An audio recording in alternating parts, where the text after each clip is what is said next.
সরকার কতদিন থাকবে, নির্বাচন কবে নাগাদ হবে, আর সংস্কার পরিকল্পনা বাস্তবায়নে কত সময় লাগবে, জনগণের এসব তথ্য জানার অধিকার আছে। কিন্তু এসব প্রসঙ্গ এলেই উপদেষ্টাদের মধ্যে যদি অস্বস্তি দেখা যায়, সেটি জনগণের আকাঙ্ক্ষা বিরোধী বলে মনে করছেন বিএনপির ভারপ্রাপ্ত চেয়ারম্যান তারেক রহমান।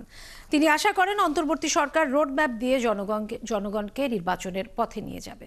হাবিব রহমানের প্রতিবেদন।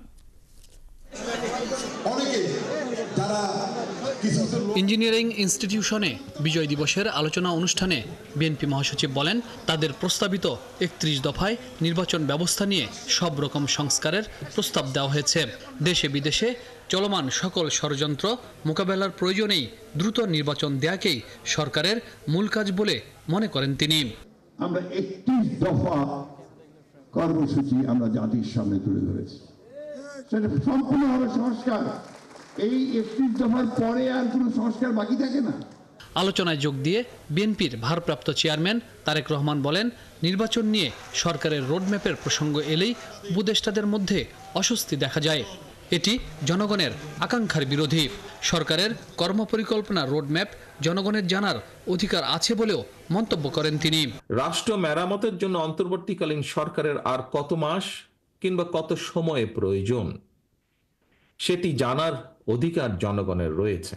অন্তর্বর্তীকালীন সরকারের আগামী দিনের কর্ম পরিকল্পনার রোডম্যাপ ঘোষণার কথা শুনলেই যদি উপদেষ্টাদের চেহারায় অস্বস্তির ছাপ ফুটে ওঠে, সেটি হবে অবশ্যই গণ আকাঙ্ক্ষা বিরোধী। সরকার তাদের সকল কার্যক্রমের মাধ্যমে জনগণের কাছে যত বেশি স্বচ্ছ থাকবে, জনগণও সরকারের প্রতি তত বেশি সমর্থনের হাত প্রসারিত রাখবে। তারেক রহমান বলেন, বাজার পরিস্থিতি এখনো নিয়ন্ত্রণে নেই। সংস্কার আগে নাকি বাজার নিয়ন্ত্রণ, এমন প্রশ্ন করে তিনি বলেন, পেটে খাবার না জুটলে সংস্কার দিয়ে মানুষ কি করবে? জনজীবনে নিত্য দুর্ভোগ কিংবা বাজার পরিস্থিতি নিয়ন্ত্রণ না করে অন্তর্বর্তীকালীন সরকার যদি শুধু সংস্কারের নামে সময় সংক্ষেপ করেন, তাহলে জনগণের কাছে সংস্কার আগে নাকি সংসার আগে, এই প্রশ্নটি মুখ্য হয়ে উঠতে পারে। সকল সমস্যা কাটিয়ে অতি দ্রুত নির্বাচন ও গণতন্ত্রের পথে হাঁটবে দেশ, সেই আশা ব্যক্ত করেন ভারপ্রাপ্ত চেয়ারম্যান তারেক রহমান। সকল অস্পষ্টতা কাটিয়ে অচিরেই নির্বাচনী রোডম্যাপে যাত্রা শুরু করবে আমাদের এই প্রিয় বাংলাদেশ। জনগণ শক্তিশালী না হলে জাতীয় ঐক্য শক্তিশালী হয় না উল্লেখ করে সবাইকে ঐক্যবদ্ধ থাকার আহ্বান জানান তিনি।